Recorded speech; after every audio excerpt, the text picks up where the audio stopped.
It should take you exactly 4 seconds to cross from here to that door. I'll give you 2. Little Charlie Chaplin and his brother were orphaned and starving, forced to steal just to survive, growing up amid despair and loneliness far from any childhood innocence. James Dean lost his mother to cancer when he was only 9, a loss that shattered his childhood. Sent to live with relatives, he formed a complex bond with a local pastor, an influence that left deep, difficult marks on his young heart, shaping the man he would become. Audrey Hepburn, born into privilege, was broken by war and starvation as a child, hiding food to save others while suffering from lifelong health scars and deep loneliness. These stars rose from the darkest pain to shine as legends. Ready to hear their stories? Let's begin. Sorry, but I don't think I know you. I believe it's my husband you know. Oh.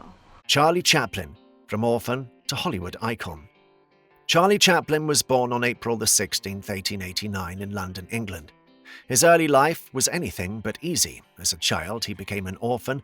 His father died young due to alcoholism, and his mother, overwhelmed by hardship, fell seriously ill and eventually lost her mind. To survive, young Charlie often skipped school to work wherever he could find a job. Charlie and his brother were forced to steal food from street vendors, live off charity parcels, and rely on free meals at the church. Later in life, after becoming a millionaire, Chaplin was known to have little sympathy for the poor. He believed they were responsible for their own fate. If he could rise to fame, why couldn't others? Chaplin's first role on stage came when he was just 14 years old. At that time, he wasn't even fully literate, so his brother, who could read, helped him memorize all his lines. Even as a child, Chaplin's life was touched by danger. Twice he had close encounters with murderers. Once, at age 13, he peeked through a crack in a closed shop's shutters and saw a man with a large crate. It turned out the man was Edgar Edwards, a killer who had hidden bodies of his victims inside that crate. Edwards was later caught during another murder attempt. On another occasion, Chaplin entered a pub and asked for water. The dirty-faced bartender scared him so much that he ran away without drinking. That bartender, George Chapman, was arrested 2 weeks later for poisoning his lover.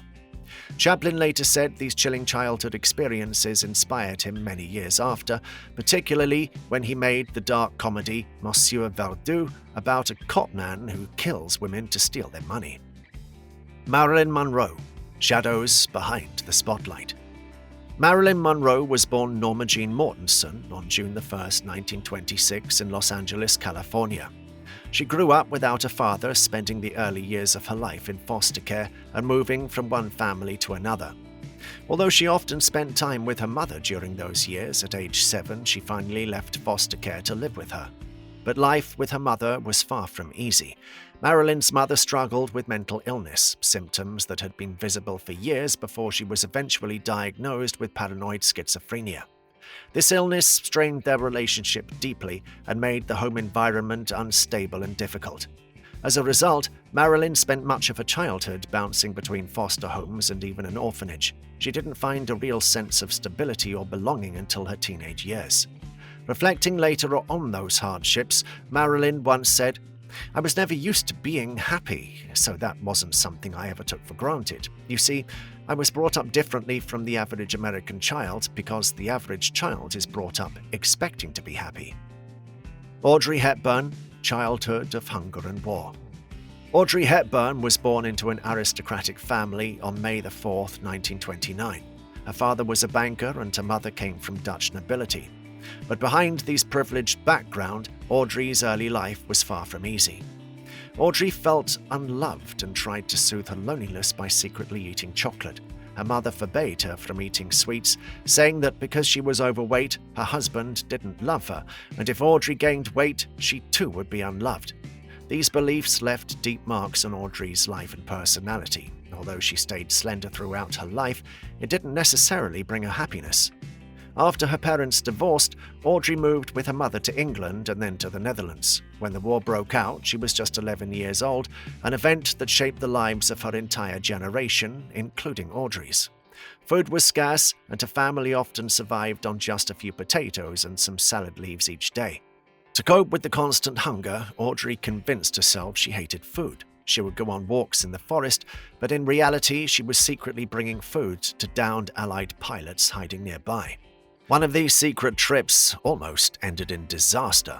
German soldiers patrolled the streets, rounding up women to send to forced labor camps in Germany. Audrey had to hide in a rat-infested basement for a month, surviving on raw tulip bulbs, which, it turned out, were edible.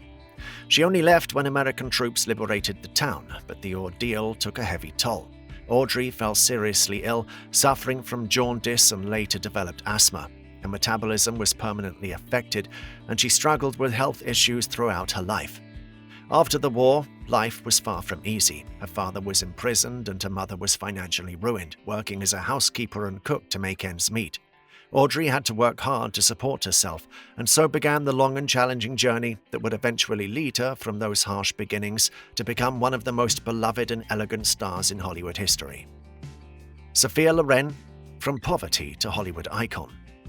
Sophia Loren was born Sophia Villani Secolion on September 20th, 1934, in a hospital for the poor in Rome. Her childhood was marked by extreme poverty. Her mother, Romilda Villani, a failed provincial actress and single mother, struggled to provide for her family.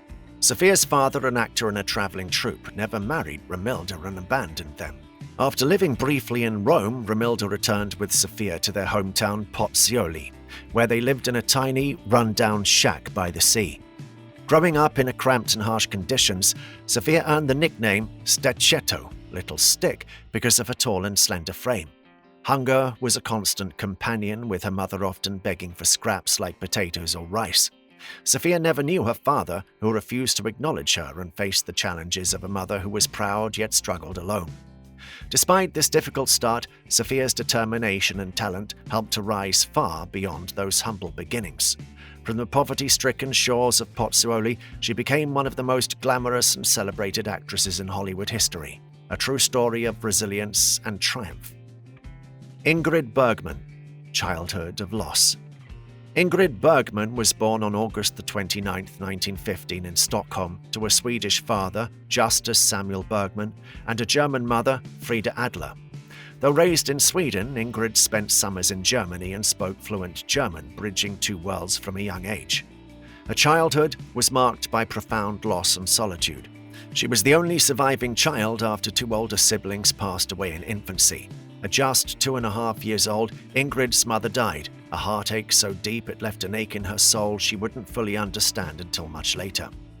Her father, a photographer who loved capturing moments on camera, showered her with attention, making her one of the most photographed children in Scandinavia. Ingrid delighted in dressing up, dancing and performing in front of his lens, little stages where she first tasted the magic of acting. But tragedy struck again, when at around 14 her father passed away from stomach cancer. Suddenly orphaned, Ingrid was sent to live with relatives, facing yet more upheaval and loneliness. Yet through this heartbreak, a quiet fire grew inside her, a fierce desire to become an actress. She found comfort and purpose in pretending, often staging plays in her late father's empty studio and even wearing her mother's clothes, keeping their memories alive. Ingrid's early years were shaped by loss, resilience, and a longing for connection. Those childhood shadows gave her a depth and strength that would later shine through every role she played, making her one of cinema's most beloved and enduring icons. James Dean, a childhood tragedy and silent resilience. James Dean was born on February 8, 1931, in the small town of Marion, Indiana. His father, Winton Dean, was a farmer, and his mother, Mildred Mary Wilson, cared deeply for her young son.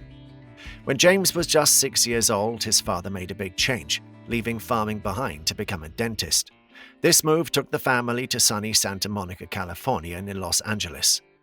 In those early years, James was very close to his mother, Mildred. Their bond was deep and full of warmth. But tragedy struck when James was only 9 years old. Mildred passed away from cancer. This loss shattered the boy's world.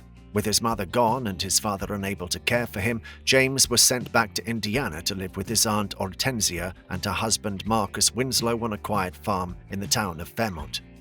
Life with his aunt and uncle was very different. James was raised among the Quakers, members of the Religious Society of Friends, a community known for its simplicity, peace, and strong moral values. There, young James found a new kind of family. One important figure in his life was Reverend James DeWeerd, a local Methodist pastor.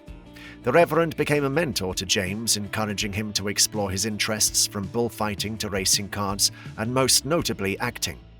This connection between James and the Reverend was profound. Some biographers suggest that their relationship was deeply personal, lasting well into James's youth. It's been said that at the age of 11, James faced troubling experiences with the Reverend, though accounts differ. What remains clear is that this time shaped James's complex emotional world and resilience. At school, James was a gifted athlete, excelling in basketball and baseball, yet he never lost his passion for drama and performance, often participating in school debates and theatre. After graduating, James returned to California with his beloved English hound, Max, to live with his father and stepmother. James Dean's childhood was far from easy, marked by heartbreaking loss, emotional struggles, and the search for belonging. Yet through it all, he developed a quiet strength and fierce determination that would one day captivate the world. Joan Crawford, orphaned early, rising strong. Joan Crawford was born on March the 23rd in the early 1900s. Born Lucille LeSueur, she grew up facing loss and hardship long before becoming Hollywood's glamorous star. As a little girl living in Texas with her family, tragedy first touched her when her father left to take a job, but he never returned. Though Joan was too young to fully understand what was happening, the absence of her father left a lasting mark on her childhood. In an effort to protect her children from further pain, Joan's mother moved the family to Oklahoma. There she remarried, but Joan's life took a darker turn. Starting at just 11 years old, she suffered abuse from her stepfather, a secret burden she carried for years. Eventually, her mother discovered the truth and divorced her husband. Yet sadly, instead of healing the family, this revelation caused a rift. Joan's mother, struggling with her own pain, blamed Joan in part for what had happened. Their relationship remained strained for the rest of her mother's life. Despite these early hardships, Joan Crawford showed incredible resilience. She grew up determined to rewrite her story. She transformed herself from a troubled girl into a fierce, determined woman. Someone who fought hard for every opportunity and every role. Clark Gable, loss, discipline, and quiet strength. William Clark Gable was born on February 1, 1901, in the small village of Cadiz, Ohio. His early life was shadowed by loss. Just 6 months after his birth, his mother Adelina passed away from epilepsy. Left without his mother's care, young Clark's world grew lonely and uncertain. His father, William Henry Gable, a humble oil rig worker, soon remarried. Clark's stepmother, Jenny Dunlap, stepped into the role of mother, but was a strict and often cold woman. Raised with rigid Protestant values, she imposed a harsh discipline on the boy. Despite the fact that Clark had originally been baptized Catholic, Jenny demanded order and precision in every aspect of his life, from his hairstyle and clothing to his manners. Though her rules were strict, she did teach Clark some gentler arts, like playing the piano. Over time, Clark himself learnt to play various wind instruments and even performed in the town's male band, the youngest member among them.